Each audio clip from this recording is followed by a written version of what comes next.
मैं देखिए, मैं कितना भी कहूँ कि सब माया मोह से दूर हो जाइए, तो ये बात शायद सबको नहीं जचेगी। अजय हमारा तो घर है, परिवार है, ठीक है, तो मना किसने किया है? मुझे एक जगह ग्रंथ में या किसी महापुरुष के मुख से बता दो जो ये कह रहा हो कि कर्म नहीं करना चाहिए। करिए कर्म।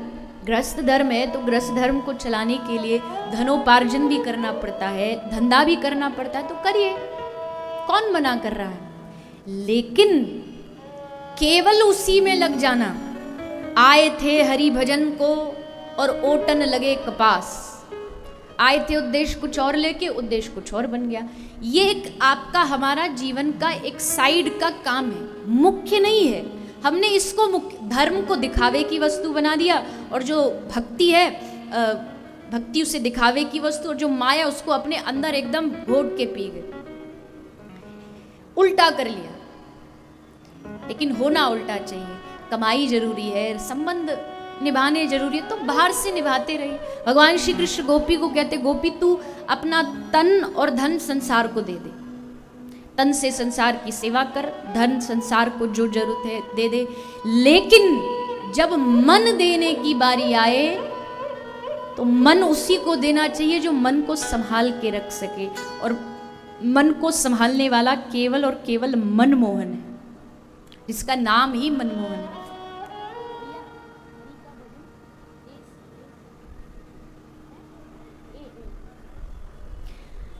भगवान कहते मन जब देने की बारी आए तो संसार को मत देना, मन मुझे देना। संसार को दोगे तो संसार वाले जैसे केला खा के छिलका फेंक देते हैं ना, वैसे हमारा उपयोग करके हमें स्वार्थवश फेंक दिया जाए। मन हमेशा भगवान को दीजिए। इसीलिए भले कोई कर्म करिए, भले नौकरी कर रहे नौकरी करिए, धंधा कर रहे धंधा करिए, पैसा कमा रहे पैसा भी आवश्यक है। मैं कैसे कह दूं कि पैसा जरूरी नहीं, अगर ये माइक में बोल रही हूं तो ये भी पैसों से ही आया है, लेकिन कितना जरूरी है वो महत्वपूर्ण है, वो आवश्यक है। उसके आड़ में कहीं हम अपने जीवन का मूल उद्देश्य ना भूल जाएं। और मूल उद्देश्य क्या है? मूल उद्देश्य है, हे नाथ मैं सब कुछ भूलूं मगर ये ना भूलूं कि तुम मेरे क्या हो और मैं तुम्हारा क्या। भगवान से रोज कहते रहिए।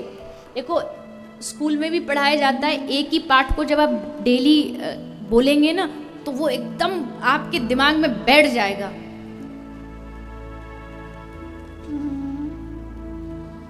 बोलने से वो चीज एकदम बुद्धि में बैठ जाती है। इसलिए भगवान के सामने रोज कम से कम एक बार तो जरूर कहिए कि हे प्रभु तू मेरा है, मैं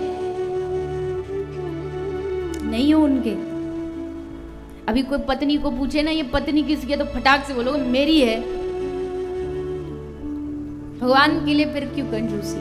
हे नाथ तू मेरा है, मैं तेरा। हे नाथ तू मेरा है, मैं तेरा। बस ये बात अपनी बुद्धि में रोज बिठाइए।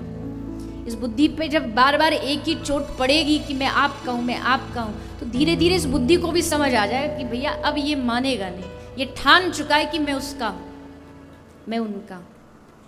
और सचमुच यकीन मानिए जितना दुलार जितना प्रेम श्री ठाकुर जी हमसे करते ना, दुनिया में कोई नहीं करता, कोई नहीं करता। हम कहते इस दुनिया में सबसे निस्वार्थ प्रेम जो होता है माँ का होता है, कहते हैं ना ये माफ करना, लेकिन उससे भी अधिक किसी कोई हमसे प्रेम करता है ना तो हमारे ठाकुर जी करते हैं। मेरी बात से कुछ लोग ना भी सहमत हो, पर मेरा मानना है 9 महीने गर्भ में अंधकार में जब हम चीख चिल्ला रहे थे, कौन था हमारी वाणी सुनने वाला? कौन सुन रहा था हमारी आवाज?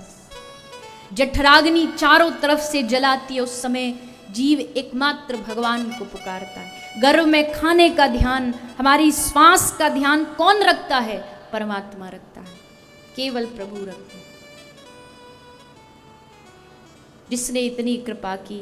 अजी कोई हमारे जन्मदिन पर एक घड़ी देता, हम उसे लाख बार धन्यवाद देते, बड़ा बड़ा धन्यवाद, इतनी महंगी घड़ी आपने दी। लेकिन उस घड़ी को जिस हाथ पर हम बांधते हैं, उस हाथ देने वाले को हमने कितनी बार धन्यवाद दिया, कितनी बार बोला कि हे प्रभु। कोविड में एक सांस खरीदने में देखा ना कैसी हालत खराब हो गई,